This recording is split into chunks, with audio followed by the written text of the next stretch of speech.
Hello, everybody. This is Hondo Carpenter from the Las Vegas Raiders Insider Podcast. Great to be with you all today, joined by my good friend, the editor and publisher of thespun.com, my fellow colleague, working with all that we do. Of course, I'm with Sports Illustrated's Fan Nation, and he's with The Spun, but we're all the same parent company.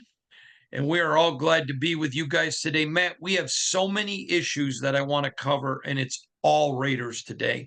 Depending on time, we may tap on one issue that affects the Raiders, but not just Raiders.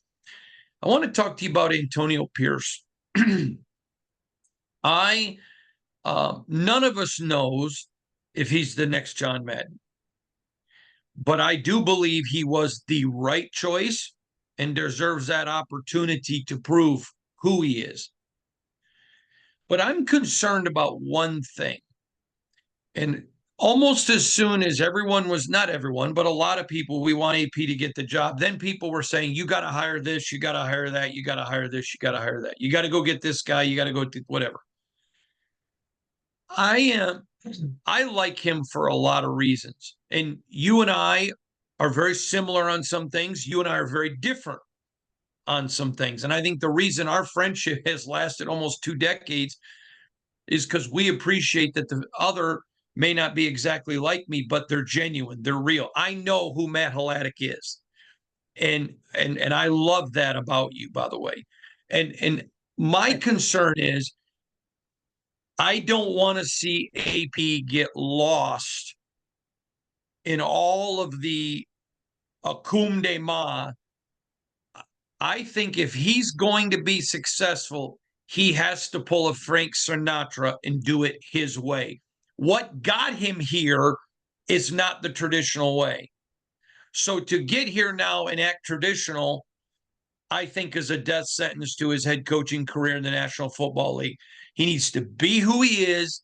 I'm not saying there's any threat of him not, but I think there's a threat of people around him trying to make him into somebody he's not. He is who he is. I love him for exactly who he is. I think he's got a chance to be not a good coach. I think he's got a chance to be a great coach and super successful. But to thine own self be true. I'm concerned about this. What do you think? I think, looking around the league and around the history of the league, there's been coaches who have been their authentic selves and they've been, who they are and they failed. But I don't know if there's been any coaches who have kind of put on airs or tried to change who they were or do things differently at the start and been successful. You've heard of people who have changed or tweaked things during their careers. An example would be, out here in New York with the Giants, Tom Coughlin always was very strict and regimented coming in. And after 3 years with the Giants, his players didn't like him. The media couldn't stand him. He almost got fired. He had to make some adjustments to his personality. Didn't completely change who he was, but he had to make some adjustments to his personality. Antonio Pierce knows that well because he played for Tom Coughlin at that time, so he understands that. But if you start to put on an entirely fake or modified persona or approach to the job and you're not authentic and true to yourself, it's going to be figured out pretty quickly. I think especially in the case of an Antonio Pierce who got promoted from the interim gig, the players he has now know him. They know who he is. They know what he stands for. They know what he's about. So anytime he tries to totally deviate from that or be different, it's going to set off alarm bells. So I do think that doesn't mean as you go along, you don't try to adapt or try to make some tweaks or changes, but you have to be true to who you are. You have to be, authentically you, and the way you run a team has to be in that image. And I think that that's going to be key. Yeah, and I'm not worried about him becoming synthetic because he is authentic. Mm-hmm. I'm worried about people around him trying to make him or influence him to do things. Hey, for example, I thought it was brilliant. I didn't think it was good. I thought it was. You have known me for a long time, and you've heard me say numerous times there are certain jobs you don't get to go give a first-time coach. Okay, I liked Antonio Pierce when he was on Josh McDaniels' staff and would have never picked him to be the head coach. But because he was able to get some experience as an interim, then I thought, okay, this is a great hire. My point is, I I don't want people around him. I like his gutsy. I like his honesty. I like his approach. I like him when he's being interviewed because he isn't Josh McDaniels. He isn't the typical coach.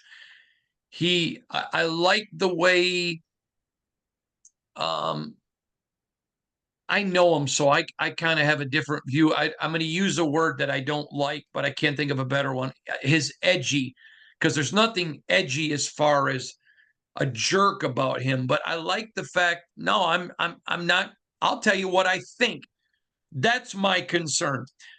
I like to see guys. I'll give you a great story. The former Dallas Cowboys coach, Norv Turner, he gets the job with Washington.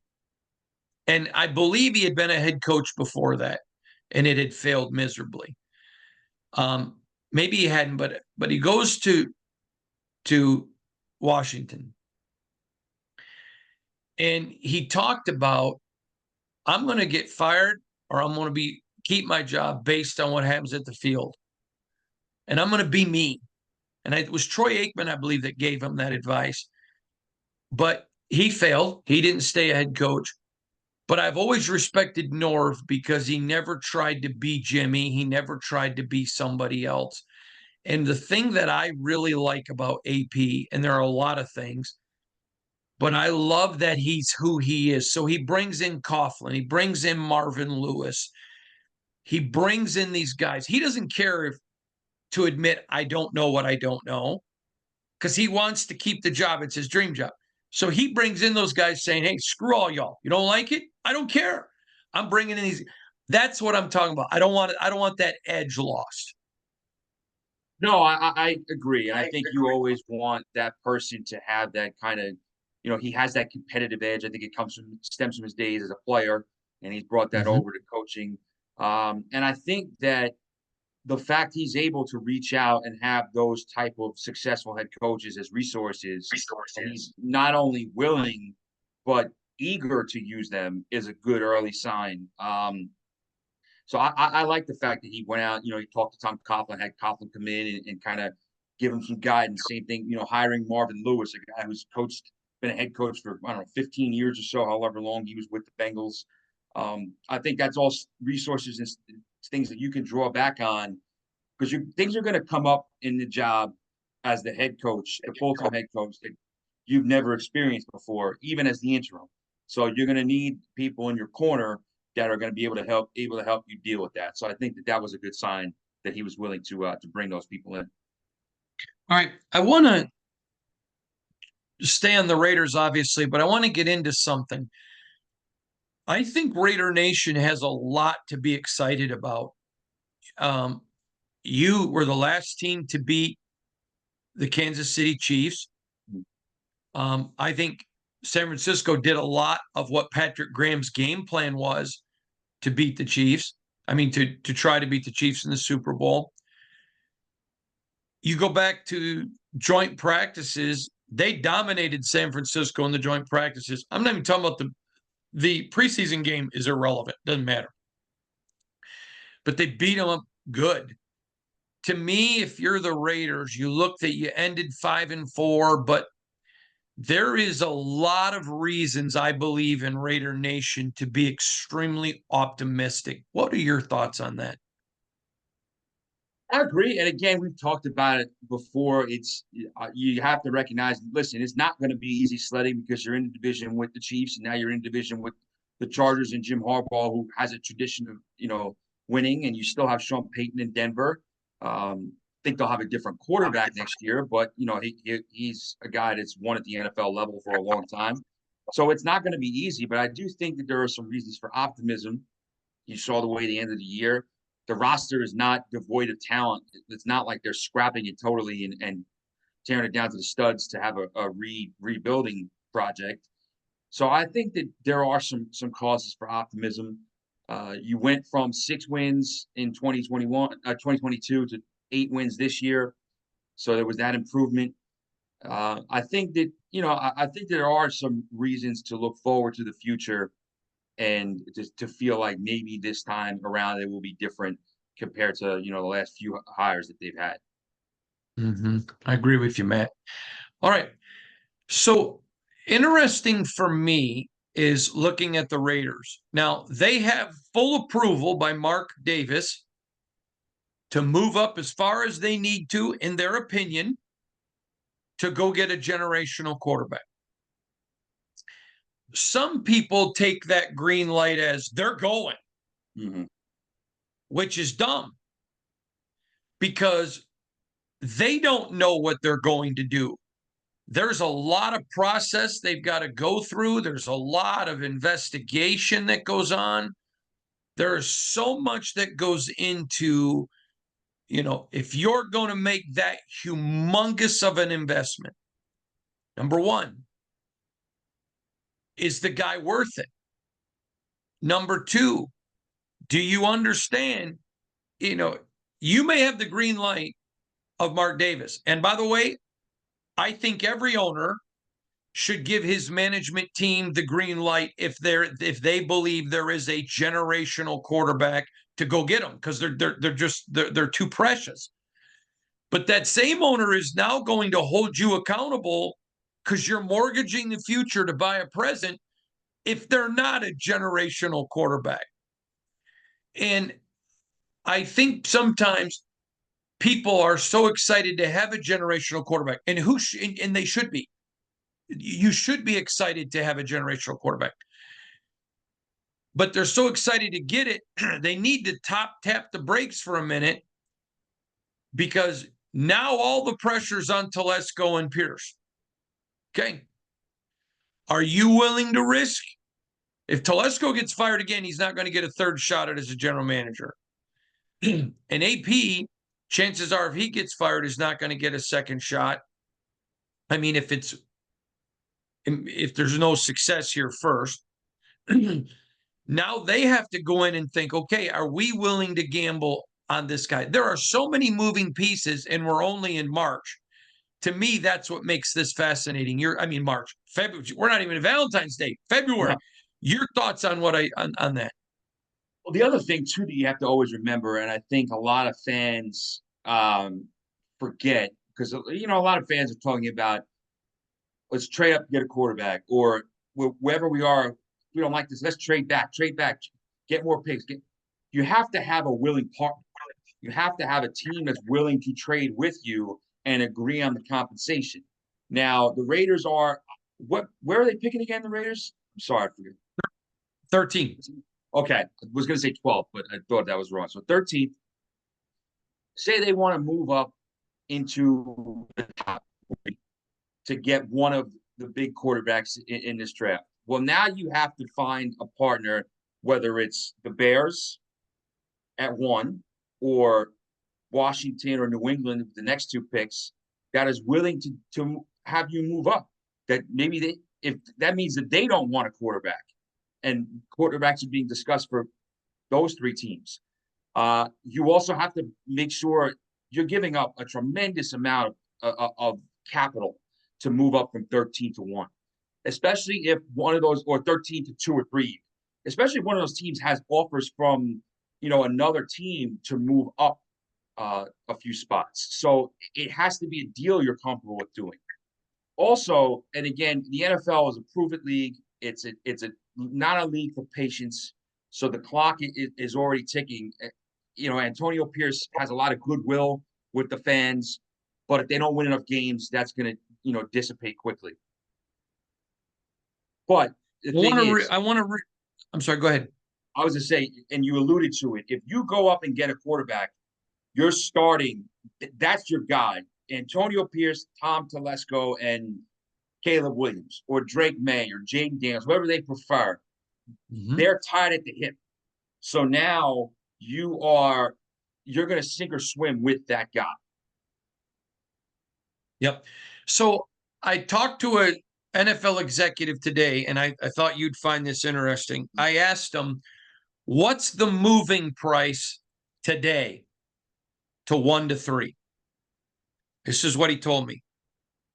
What I'm hearing right now is that 1 is available, but because they've not yet made a decision, you have to overpay for 1. Okay. 2 is not available.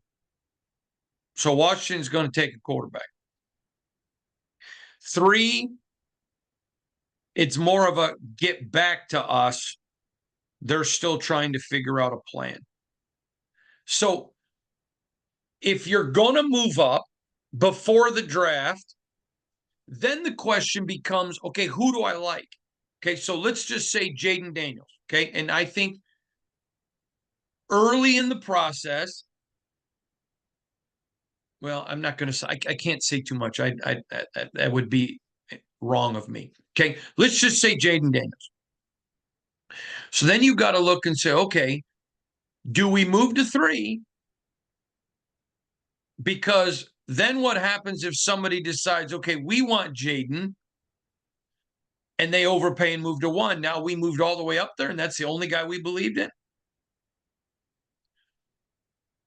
Okay, but that's something that's got to be considered. Then do we just overpay and go to 1 so we know by God we're going to get whoever we want? Now, they may say, we like all 3 of them, so we'll move to 3 and take whoever falls to us. Fine. If you think there are 3, if you think those 3 are generational quarterbacks, and I don't know anybody who does yet, but I know some who like each. But if you think they're all 3, then you can move to 3. And then, okay, if you only think there's 2, then you better not pay to move up to 3. You better get to 1. I mean, yeah, there is a lot of moving parts here, Matt, and I find that fascinating. And sometimes folks don't think about that, do they? No, they don't. And I think that it's very, to me, it's rare.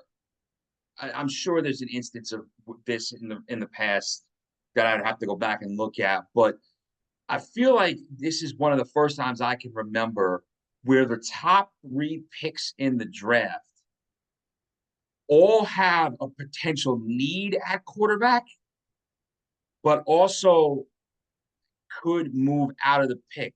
Although it sounds like Washington is really dead set on staying there too and taking who they want. But the Bears, I think if I were to reading the tea leaves and guessing, I think their preference would be to select a rookie and start the clock over and then try to trade Justin Fields to another team. But they don't have to do that. They could, if somebody brings them a Godfather offer, like you said, and says, we're giving you 2 or 3 first rounders and other picks and players, whatever. And they could say, listen, we can't turn this down, and we're going to take it, and we're going to see what we got with Justin Fields again, and we'll adjust if he really can't, do the job with these other assets. And then, but like you said, you can't just move up to 3 unless you're comfortable getting one of whoever is left of those 3, because a quarterback is going 1, whether the Bears draft it or somebody trades up and takes that spot, and a quarterback's going 2. So that means if you're 3rd, you're getting the 3rd choice, and you'd better be comfortable with what that 3rd choice is. So yeah, I think that, to me, unless you have all 3 equally, you're better off trading up to 1 before the draft, unless something happens on draft night, crazy or whatever. Yeah, and then there's the other thing. Okay, do the Bears try to trade Fields, because once they pick somebody at 1, Fields' value plummets. Right. What they're going to get for him. And then there's there's so many things that go on. I laugh sometimes because I don't think people understand the minutia of the draft. They just think, oh, you go to 3, get this guy, it's over. And listen, 60% of quarterbacks picked in the first round fail. And you got to accept that if you're the guy moving. Now, here's the other approach. we have written a lot and talked about the dangers of moving up. But I've had people say to me, wow, Hondo's against moving up. No, I'm not. I'm the first one to, and you've known me almost 2 decades. You've heard me say this every year. If you think a guy is a generational talent, you have to move up. You cannot approach the draft in fear, but you have to address it in smarts. Okay, you're not sold that one of them is, I had a guy one time say to me, a GM, well, I think this guy could be it. I said, oh, you're going to go get him? Hell no. Well, what do you mean? Thinking he can and knowing he can are two different things, and I'm not risking Exactly. my job on I think. And I thought that was one of the best analysis I've ever heard. But that gets into the draft, moving up for a quarterback. You got to be all sold. And if you're all sold, if you think that's my Peyton Manning, that is my Andrew Luck, that's my Dan Marino, that's my John Elway, that's my Troy Aikman, that's my Patrick Mahomes, whatever if you think that, then you don't even look at the cost, because that is the most important position. I don't care. Take whatever you want. I'm moving up. But you better be right. And you can't approach it with fear, but boy, you better approach it with brains, right? Right. I think of past conversations we had. We talked about when the Bears moved up to take Mitch Trubisky. You said that if they believe in him, it's a worthwhile move, but they're going to sink or swim with him. Look at the Niners, who have been able to overcome the fact they gave up so much to trade up with Trey Lance, who ended up doing nothing for them. But I also don't think you want. Here's the thing: the quarterback is by far the most important position in football. You need a quarterback to maximize your team's ceiling and to contend for championships and be good on a yearly basis. But I don't think you want to draft a quarterback just to take one, just to force one, because. And I look at a situation. I look at and I know I bring it back to the Giants a lot, but it's the team I probably know the best. The Giants have the 6th pick this year. I think they scouted these quarterbacks a lot. And I think they would be okay with potentially taking one. But if they're not going to move up to get one of the top 3, assuming they really like one of the top 3, unless they really love JJ McCarthy or whoever, and they think they feel confident taking him at 6, they're almost better off not taking quarterback at 6, unless they really feel confident in the guy, because that's how, even if you're looking to replace Daniel Jones, that's how you end up with another Daniel Jones. Because what happened was in 2019, they said, we need a quarterback. Eli Manning's coming into the line. We need a quarterback. We need a quarterback. And they talked themselves into a guy who wasn't worth the 6th overall pick. And there's been other instances of that, in the past, where teams have, I'm just thinking of EJ Manuel with the Bills and Christian Ponder with the Vikings. We're going back now 11, 12, 13 years. But Right. where you said we're taking a quarterback in the 1st round, and you get a guy who isn't worthy of that selection, who's not good enough. And I think that becomes a problem too. So I agree with you. I think quarterback is so important that if you have a guy you're dead set on, you're sold, and you believe in, go get them. Go take them early, go up and get them, do what you have to do. But don't just take somebody in the 1st round because you think they can be good enough. Take somebody because you feel that they are good enough and they can be great. Yeah, I won't mention the player, but I remember it was not a quarterback, but I remember there was a guy that everybody had penciled into the Lions, and Matt Millen told me flat out when he was general manager, I'm not taking him. I don't believe in him. And boy, did Matt turn out to be right on that one. But I agree with you. You can't approach the draft afraid, but you have to approach the draft with purpose. And again, that's a generational guy. Go get him, and the cost be damned. But if you're not 100% sold because you're putting your life on the line, your coaching or general managing life, boy, you don't do it. All right, let's talk about some guys.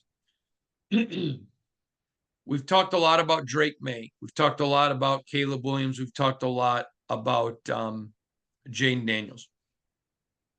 We've talked about JJ McCarthy, which the people who I trust, you may remember this. In fact, let's go back. Remember our show we did right after Trubisky was picked, and you just referenced that show. And I said then, if they think this is their guy, then you know what? They didn't overpay, but they're going to be judged. But you may remember I said on that show, the people I trust who've drafted quarterbacks successfully are telling me, boy, they way overpaid for Trubisky. I'm not sold on the guy. That same guy who told me that about Trubisky and others has, just shared with me some opinions about stuff going on, and I'm getting a lot of good analysis. He thinks McCarthy is the second best quarterback in this draft. So we've already talked about him. I want to move on from him. Bo Nix. I like Bo. Very accurate in college. This is a kid that's done a lot of really good stuff. He was not good last week. He struggled last week. And boy, I reported that, and people are like, are you nuts? Do you not know how? That's why it was a story, because he hasn't. So I think his stock fell a little bit. I still think he's going to probably go in the first round. I'm not saying that, but his stock dropped a little bit because of around better competition, some new teammates.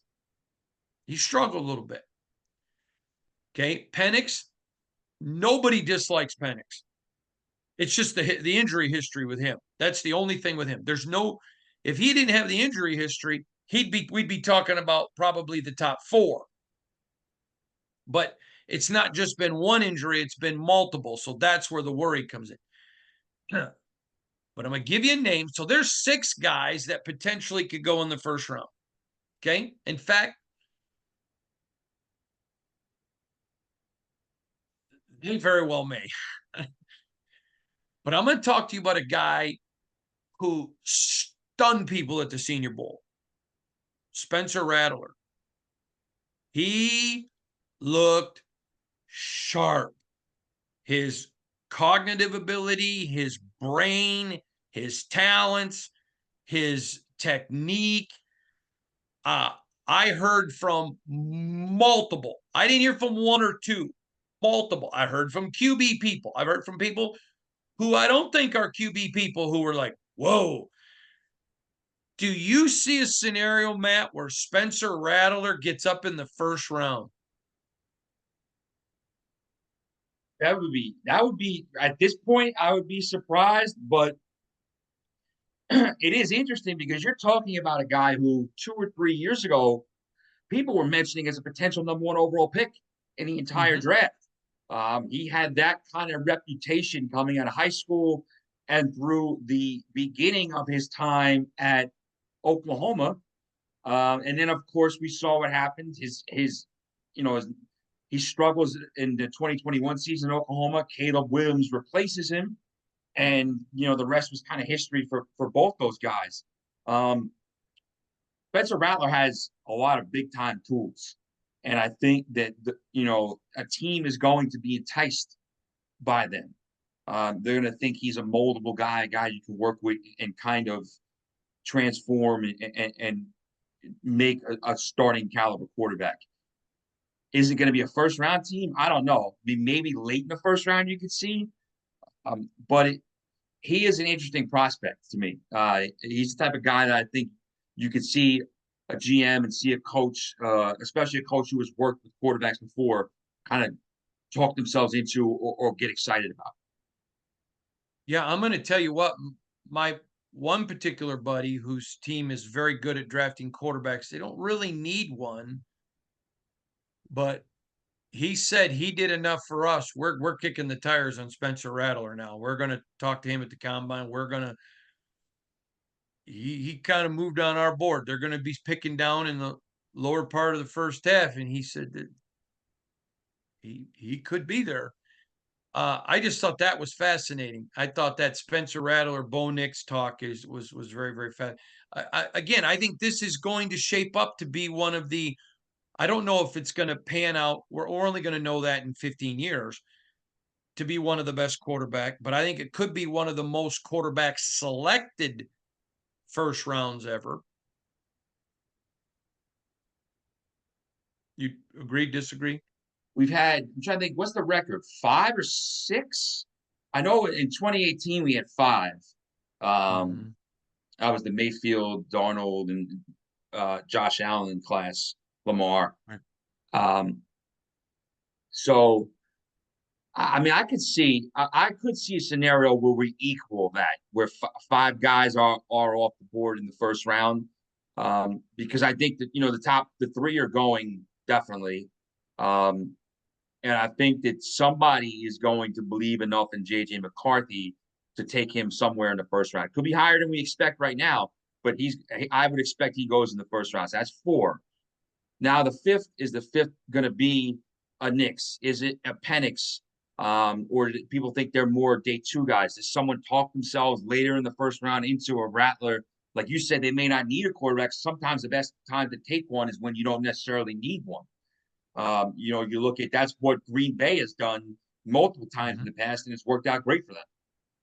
So that's what Kansas City did with Patrick Mahomes. Obviously, they felt like they needed somebody with more ceiling than Alex Smith, which is why they moved up to get Patrick Mahomes, but they didn't need him to start day 1.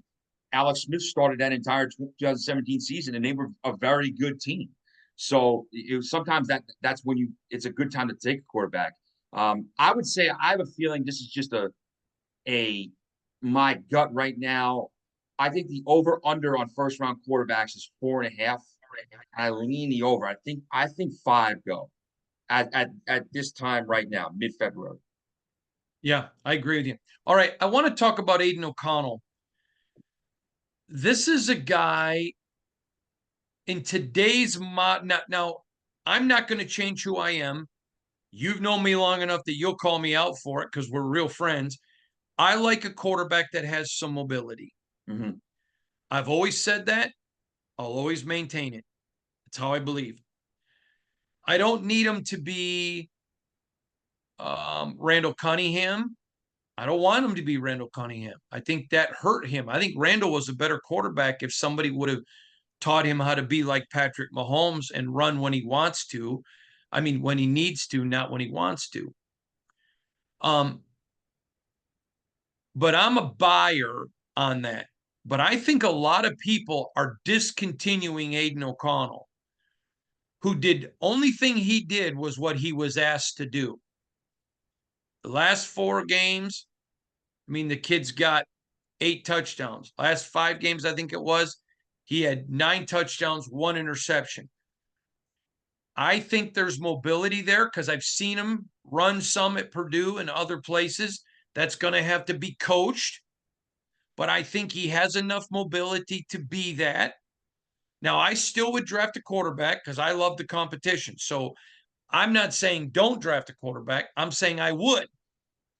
But I think a lot of Raider fans are throwing him on the trash heap and because, well, I didn't see this, I didn't see that. Well, some of that was coaching that didn't want to see that. Some of it, I just think there's something there. And I think talking to people around the NFL, he impressed a lot of people.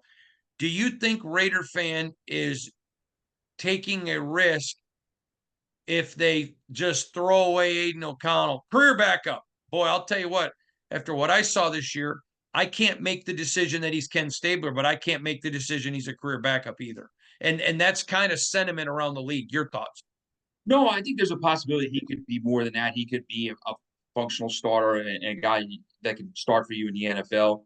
I think it still goes back to how much conviction you have on quarterbacks in the draft and how realistic it is for you to take one of them. Because if you don't have conviction on a guy in this year's draft, or you don't have a way to move up to get them, then I think you're instead of forcing it, you could say, all right, we have this kid. We saw a little bit of what he could do last year. Let's keep him. Let's maybe pair him with a vet that has some experience, and let's go that route this year. And if he doesn't really develop, or he kind of shows the same skill set where he's like, okay, he's more of a backup and spot starter, well, then we're really in the market for a quarterback in 2025, whether it's in the draft or free agency trade, whatever. So I think that there's a path in the future where he begins the year at 2024. He begins the season as the Raiders starter again. I could see that. Um, Listen, I don't think that he's a guy who's going to start on an AFC champion or a Super Bowl team, but I think that he can be a guy who can be a quality enough starter, has the potential to be a quality enough starter in the NFL, depending on how he continues to develop. Yeah. From what I saw as a rookie. My belief that he hasn't shown me yet he's Ken Stabler is why you got to go pick another quarterback. Right. If But as I'm long as you still can gonna. get it. I'm As sorry, long as sir. you can get it. As long as you can get it. Yeah, Yeah. yeah, yeah, yeah, yeah, yeah, yeah, yeah. Absolutely, absolutely. But my point is that until you know you got your guy, you keep selecting a guy and letting everybody compete year after year after year after year. I just think that's the smart way of doing it. All right, sticking with Raider talk. The other thing that people don't understand is you look at your salary cap, you look at the free agents that are available. Okay, if we can address significant needs in free agency, then I'm willing to give up draft capital to move up or whatever in a draft, or potentially accumulate more and come down. I think that's something else that people don't understand is it's also going to be impacted by the quality of free agency. That's also true. I mean, you look at or a potential trade. Trades could shake up how the league goes. We don't know exactly what teams are going to do. We talked about one guy that could possibly get traded, and that's Justin Fields. And there might be some other guys out there as well. Um, look at Russell Wilson. Where's he going to end up? How does that kind of affect the league? Where's Kirk Cousins going to end up? How does that kind of impact the league? So I Baker think Mayfield. Baker Mayfield, of course, yeah. Does he? I think the Bucs want to keep him, especially after the year he had. But what are they willing to pay him? And then is there another team that's willing to pay him more? Um, it'll be interesting. There's a lot of moving parts, and I always say this in general in terms of the draft is that unless you have a top one or two pick and you're going quarterback, like absolutely know it, a lot of times with a lot of teams, you have to see how free agency shakes out before you can really hone in on what they want in the draft. Because if you have a team that needs, we need help at receiver, we need help at linebacker, we need help at safety, and maybe could use an offensive lineman. All right, well, that's four positions. What are you going to do in the draft? Well, if they trade for a receiver in March, then they're probably not taking one in the first round. Or if they sign the biggest, offensive tackle that's on the market, well, you can cross that position off. So I think you really will have to see. I'm going to say in about a month from now, or give or take a few days, when the league year's opened up and we've gotten some trades and we've gotten some signings, you'll really start to know what the QB market looks like and what more teams are going to do. Totally agree with you. Matt, it's been great having Raider quarterback coverage. Man, the whole thing today has been Raider quarterbacks. I know. It's just we need to bring up some. The only thing we didn't get was some, Jim Plunkett, Daryle Lamonica talk. I think. All right, real quick. I think the Kansas City Chiefs did themselves a massive disservice talking about a three-peat. I'm gonna go right out right now and say it. I do not believe they're going to repeat. And I'm going to just say it this way. I watched the Pistons firsthand. They won in 89 and 90 and then started talking three-peat, and the pressure was immense. And I had more than one Piston on that team tell me one of the dumbest things we did is we talked three-peat. Didn't matter if others did. And we put so much pressure on ourselves that it got to where we almost played not to lose rather than our playing to win that won us 2 championships. I think it was dumb. I'm not calling them dumb, but I think it was dumb to get up there and do that. I don't think they're going to. Real quick, your gut. Now, I'm not saying I don't think they get to a Super Bowl. I'm not sure yet, but I don't think they three-peat. Your It's thoughts? funny you mentioned the Pistons because the Lakers had talked three-peat. Pat Riley had said that, and then they get to the finals for a third time, and the Pistons beat them. I'm going to take the opposite trajectory. I kind of like it. I do. Now, listen, is it putting the pressure on them? Sure, it is. But you're talking about a team that, at this point, why shouldn't they feel like they're going to repeat? Think about this. Think about this. Since Patrick Mahomes has been the starter, now this is 6 seasons. They've been to the Super Bowl 4 times and won it 3. The only quarterbacks that have beaten Patrick Mahomes in the playoffs are Tom Brady, who's the greatest of all time, twice, and Joe Burrow, who's a top 3 or 4 quarterback in the NFL right now when he's healthy. They haven't experienced playoff humbling, so to speak. They have the best head coach in the league right now. They have the best quarterback. They have the best big game defensive coordinator, and they've won with their roster in flux the last couple of years. This was supposed to be a rebuilding year. And early in the year, their receivers looked like they couldn't even walk and chew gum at the same time, and they still figured it out. So to me, I think if you're the Chiefs, and listen, they may get humbled. Somebody may come up in the AFC next year and they smack them, or there could be, you don't want to say this because you don't want anyone to get hurt, but there could be an injury. It's football that could change the trajectory. Look at, what happened with Tom Brady when he, tore his ACL that year with the Patriots. You don't know what's going to happen. But from now, I think in the moment, them saying three-peat, they should feel like we have the ability to do what hasn't been done ever in the NFL. And it's really hard to repeat. It's been impossible to three-peat in the Super Bowl era. But I think they should feel like they can do it. I'm just going to say one thing. I never said that they shouldn't feel like they could do it. But just throwing it out there, I think.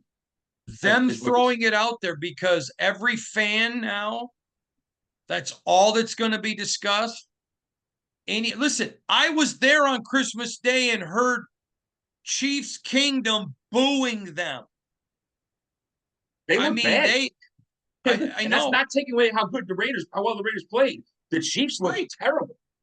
The Chiefs looked terrible because the Raiders beat them. I mean, they made Taylor Swift watch them just. And so the thing I'm getting to is now you've just fed the machine. Saban talks about rat poison. Yeah. And about what the media and the fans say. And he warns his players because the only thing worse than rat poison is when you poison yourself. And now you've set the expectations. Now Andy Reid goes into a press conference and they've lost 2 of 3 games. And media member says, Andy, your team has talked about you're going to three-peat. You've lost 2 out of 3. Da-da-da-da-da-da. It's not Andy saying, no, you guys said that. We're just trying to go back and build and no. They've given no wiggle room. I'm telling you right now, I'm going to say it right here. I don't think and if they do, I will take my hat off because I think Andy Reid's the best coach in the NFL. I think Patrick Mahomes is the best, absolute best quarterback. I think Spags, if he's not 1, he's 2 for defensive coordinators. That's not disrespect of the Chiefs.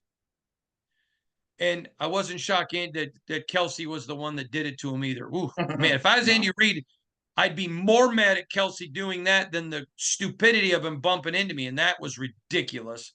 What did you think? To me, that was just him acting the fool. Throwing his helmet on Christmas, that. Travis Kelce getting a little too full of himself.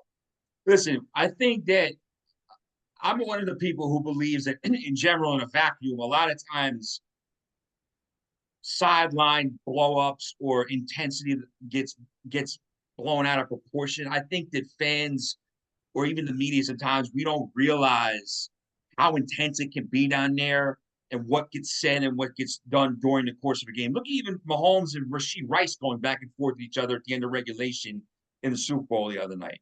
However, what Travis Kelce did, in my opinion, crossed the line. It wasn't that he went up to Andy Reid and said, "Hey, give me the effing ball or keep me in the effing game," or something like that. It wasn't just that he did that, and it wasn't like he tapped him on the shoulder and said, "Hey." He ran up, got up on him, and bumped him. Like he was out of control in that moment. And I know that he made up for it on the field. He played well, had a very good game. I know that him and Andy Reid laughed about it afterwards. It's easy to laugh, obviously, when your team wins, but I think in that moment, he was definitely out of line. That was beyond the pale, in my opinion. I agree. All right, lots of great Raider quarterback talk today with the one and only, the great Matt Hladik from thespun.com. Remember, I'm Hondo Carpenter from your Las Vegas Raiders Insider Podcast. Listen, appreciate all of you. Follow me on Instagram at Hondo SR, also on X, formerly known as Twitter, at Hondo Carpenter. Thanks, Matt, for joining us today, bud. Always a pleasure. You're the best.